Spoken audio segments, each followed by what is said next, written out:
Okay, so I want you to picture a room in Medina, 7th century. It is hot. It is tense. Right. And inside, there's an 82-year-old man sitting on the floor.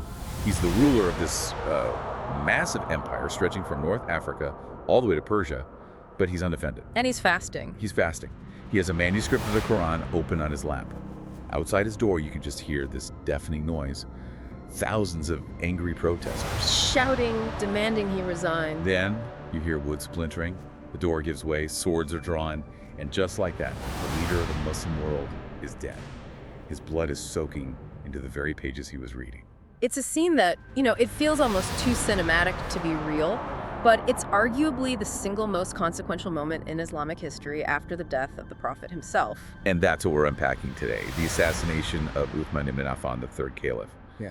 But looking at the stack of research you've pulled, it's clear our mission here isn't just, a simple murder mystery. We're investigating the great fitna. That is the key term, fitna.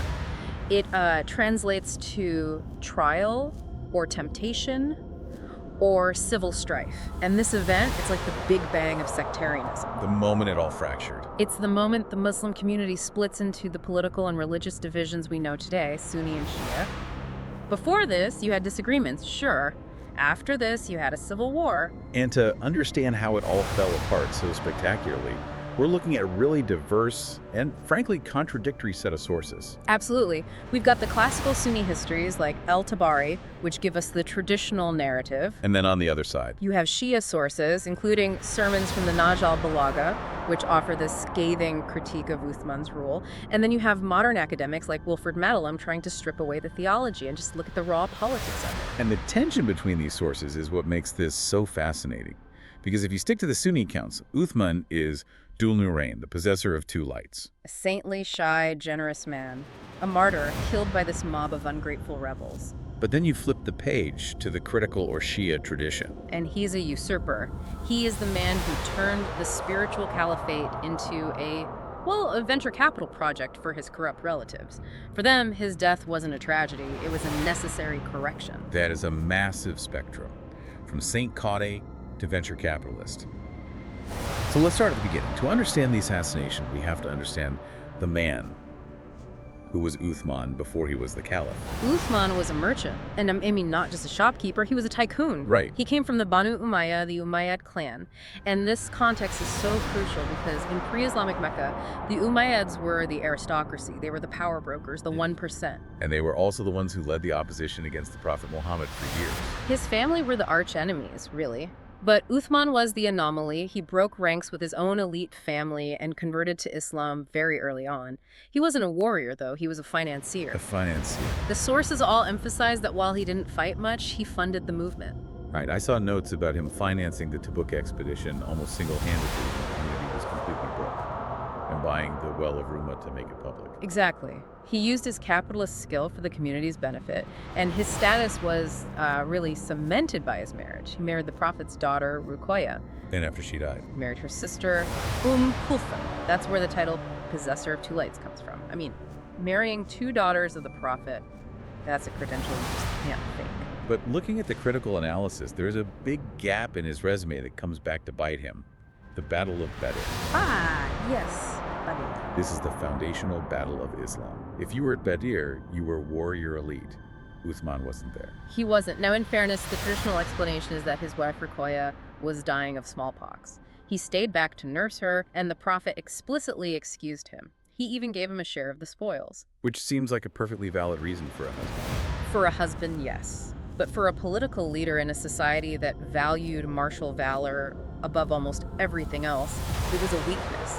Later on, when the political knives came out, his enemies used this to paint him as soft. So they created a narrative. They did, that he lacked the warrior cred that someone like Ali ibn Abi Talib had in, spades. It painted Uthman as a man of comfort and not a man of the trenches. So let's fast forward a few decades. The Prophet has passed. Abu Bakr has passed. The second caliph, Umar, an iron-fisted, austere ruler, is assassinated. And the community needs a new leader. Which brings us to the Shura, Yeah. election council. And this seems to be where the cracks really start to show. This is the moment critical historians point to as the sort of original sin of the political split. Umar, on his deathbed, appoints a committee of 6 men to choose his successor. Ali is on the list. Uthman is on the list. But the way the committee was structured, it heavily favored the status quo. The Shia sources, they make a strong case that the math was rigged against Ali from the start. Well, the tie-breaking vote was given to Rahman ibn Auf, who just happened to be Uthman's brother-in-law. Yeah. Very. But the real mechanism of Ali's defeat wasn't just that. It was a specific philosophical question they asked the candidates. The poison pill. That's the perfect term for it. Rahman asked both of them, will you rule according to the Quran, Sunnah of the Prophet, and the precedents of the first two caliphs? And it's that last part that matters. The precedents. That's the one. Uthman said yes. He signaled continuity. He was the safe pair of hands. And Ali. Ali said, I will rule by the Quran and the Sunnah, but I will use my own judgment. He refused to be bound by their decisions. He believed he had his own divine guidance and intellect to lead. So because he wouldn't check the box for status quo, he lost. Precisely. Uthman accepts the condition and becomes the third caliph. To a Sunni historian, this was democratic consensus, stability. But from a Shia perspective, or for many modern historians, this was a conservative coup. The old guard taking back control. It was the Meccan aristocracy, the Quraysh elite, clawing their way back to the top to make sure the revolutionary wing, represented by Ali, was kept out of power. So Uthman takes the throne. He is now the CEO of a booming empire. And this is where we get into the grievances, because the whole vibe of the leadership changes, doesn't it? Oh, the shift was palpable. You have to remember, the first two caliphs lived like paupers. Umar wore patched clothes and slept on palm leaves. Right. Then Uthman comes in, and suddenly the Umayyad takeover begins. This is the nepotism charge. You start seeing his relatives popping up everywhere. Like who? He appoints his foster brother, Ibn Abi Sar, as governor of Egypt. He lets his cousin Muawiyah build this massive power base in Syria. And then there's the most controversial one of all, Marwan ibn al-Hakam. Marwan. In the sources, he comes across as this sort of Rasputin figure. He's the lightning rod for all the criticism. Yeah. Marwan was Uthman's first cousin, but here's the problem. Marwan's father had been personally exiled by the Prophet for mocking and spying on him. So they were persona non grata. Absolutely. So for Uthman to bring Marwan back, give him a top job in the court, and basically let him run the administration, it was shocking. It's like a president appointing a known traitor as his chief of staff. Exactly. To the pious community, it looked like a betrayal of the Prophet's legacy. The Shia view is that the elderly Uthman was just a figurehead, and Marwan was the evil genius pulling the strings, turning the whole thing into a family business. And speaking of business, let's talk about the money. The Beit al-Mal, the public treasury, the sources mention massive wealth accumulation. The conquests were bringing in untold riches. Gold from Persia, taxes from Egypt, but the distribution changed. Uthman let his relatives take huge loans from the treasury. He gave them massive gifts estates, thousands of slaves, stables full of horses. Now, the Sunni defense here is usually that Uthman was already rich, so he was spending his own money. That is the defense, sure. He was a tycoon. But in a pre-modern state, the line between the ruler's personal wallet and the public treasury is, well, it's very blurry. And the optics are terrible. The optics are everything. To the common soldier who remember the hunger of the early days, seeing the caliph build a stone palace while they struggled, that's when resentment starts to boil. And there's one story that really highlights this clash, the story of Abu Dar. Abu Dar al-Ghifari. This is so critical. If Uthman represents the new imperial capitalist Islam, Abu Dar is the old spiritual ascetic Islam. The conscience of the community. Totally. He was one of the earliest converts, a man who just hated wealth. He would stand in the streets of Damascus and Medina screaming verses from the Quran about how people who hoard gold will be branded with it in hell. Which can be a little inconvenient for the new elite. Incredibly inconvenient. So Uthman exiled him, sent this elderly, respected companion to Al-Rabada, a desolate patch of desert. And he died there. Alone. The sources say his wife didn't even have enough cloth to make a proper shroud for his body. Wow.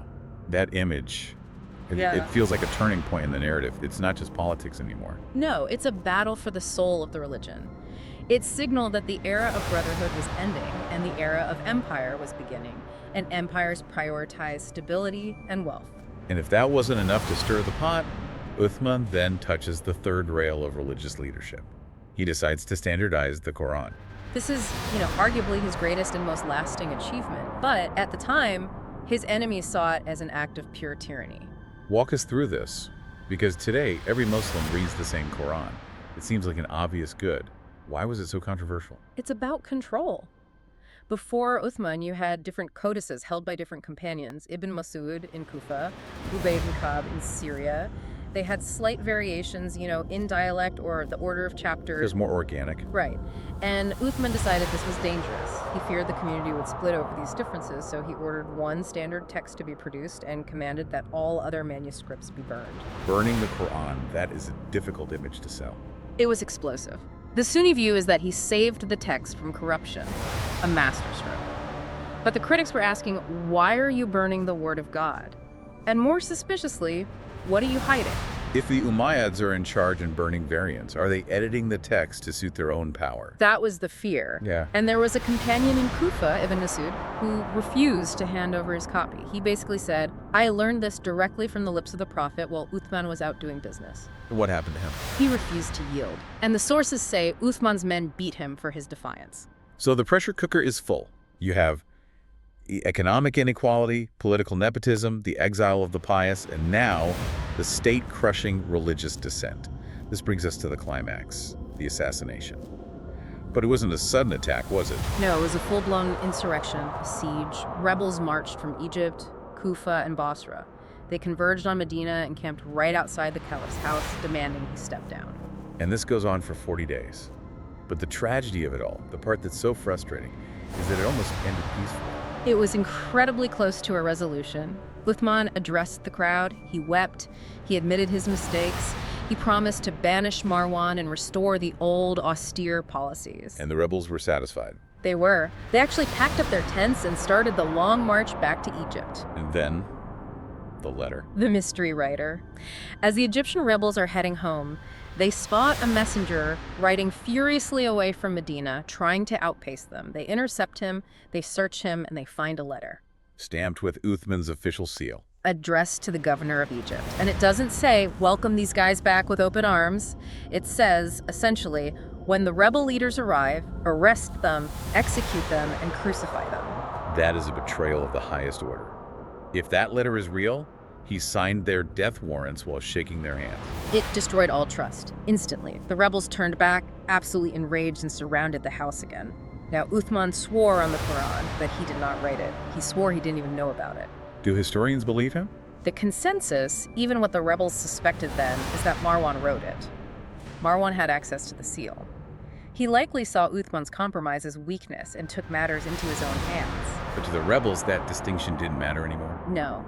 Their logic was simple. Either you wrote it and you're a treacherous tyrant, or you didn't, but you're so incompetent that your cousin can steal your seal and sign death warrants in your name. Either way, you're unfit to rule. That was the verdict. So the siege tightens, they cut off his water, they storm the walls, and we're back to that opening image, Uthman 82 reading the scripture. The verse, God will suffice you against them. That's the one. The rebels burst in, there's a scuffle, swords are drawn, and Uthman is struck down. I have to ask the question that comes up in every discussion of this. Where were the Avengers? Where was Ali? Where were Talha and Zubair? These are legendary warriors. Why didn't they stop this? That is the million-dollar question. And the answer, of course, depends on who you ask. The Sunni tradition is very clear. Ali sent his own sons, Hassan and Hussein, to stand guard at the door. The Prophet's own grandsons. Exactly. They were wounded trying to protect Uthman, but the mob was just too large and jumped the walls from neighboring houses. But the critical view suggests something a bit darker. Strategic inaction. That's the term some historians use. The idea is that the leading companions, Ali included, they didn't pull the trigger, but they didn't exactly throw their bodies in front of the bullet either. They had their own grievances. They did. They might have felt he had to be removed, but they lost control of how. They let the pressure build, thinking he'd resign, and it just spiraled into murder. And the aftermath really concerns the level of hatred in the city. They couldn't even bury him. This is one of the most shocking details. The Caliph of Islam lay dead in his house for 3 days. The rebels controlled the streets and wouldn't allow a funeral. The other companions were either too afraid or too indifferent to intervene. So when they finally did, They had to do it at night, in secret. And they couldn't even bury him in al-Baqi, the main Muslim cemetery. why not? The rebels blocked the way. They had to bury him in a neighboring plot called Hashkakab. Which was, I think I read, a Jewish graveyard. It was an adjacent plot used by the Jewish community. Now, it was later walled into the main cemetery by the Umayyads, but at that moment, It was a massive statement of excommunication. The community was basically saying, you are not one of us anymore. That is a lonely, tragic end for a man who started as one of the closest friends of the Prophet. It's devastating, and it changed everything. So let's zoom out. What's the so what of this deep dive? Why does a murder in a desert town 14 centuries ago still matter? Because the blood on that Quran never really dried. Immediately after this, Ali is elected caliph. But the Umayyads, led by Muawiyah in Syria, refused to recognize him. They argue he was complicit. Exactly. They say he didn't stop the murder and was now supported by the very rebels who did it. They wave the bloody shirt. Literally. Muawiyah hangs Uthman's blood-stained shirt on the pulpit in the Mosque of Damascus. He whips the people into a frenzy and demands vengeance before allegiance. And that leads directly to the Battle of the Camel, the Battle of Siffin. With the First Civil War. The unity was shattered. And it never really came back. The Sunni-Shia split isn't just about theology, it's rooted in the politics of this specific moment. If you believe Uthman was a martyr, you align with the Sunni narrative. If you believe he was a usurper who corrupted the faith, you align with the Shia narrative. It really makes you think about power and idealism. That's my big takeaway here. The Uthmanic period poses a very hard question. Can a spiritual movement survive its own success? What do you mean by that? Well, Islam started as a critique of greed, tribalism, and power. It was a spiritual brotherhood. But then it succeeded. It became a massive empire with armies, taxes, immense wealth. Uthman was the man caught in the gears of that transformation. He was trying to run an empire with the tools of a brotherhood. Exactly. So, was this a failure of Uthman the man? Was he too nepotistic, too weak? Or was this the collapse of a system that had simply outgrown its roots? The community wanted the purity of the Prophet's era, but they also wanted the wealth of the Persian Empire. And his death suggests you can't always have both. Can you be a saint and a Caesar at the same time? History suggests it is very, very difficult. A heavy note to end on, but a necessary one. We've gone from the markets of Mecca to the palaces of the Umayyads, and hopefully we've made some sense of the chaos. It's a story that really demands to be understood. Thanks for walking us through it. And to you, the listener, thanks for joining us on this deep dive. If you want to check the receipts and see the conflicting accounts for yourself, you can look at the sources we've listed. Until next time.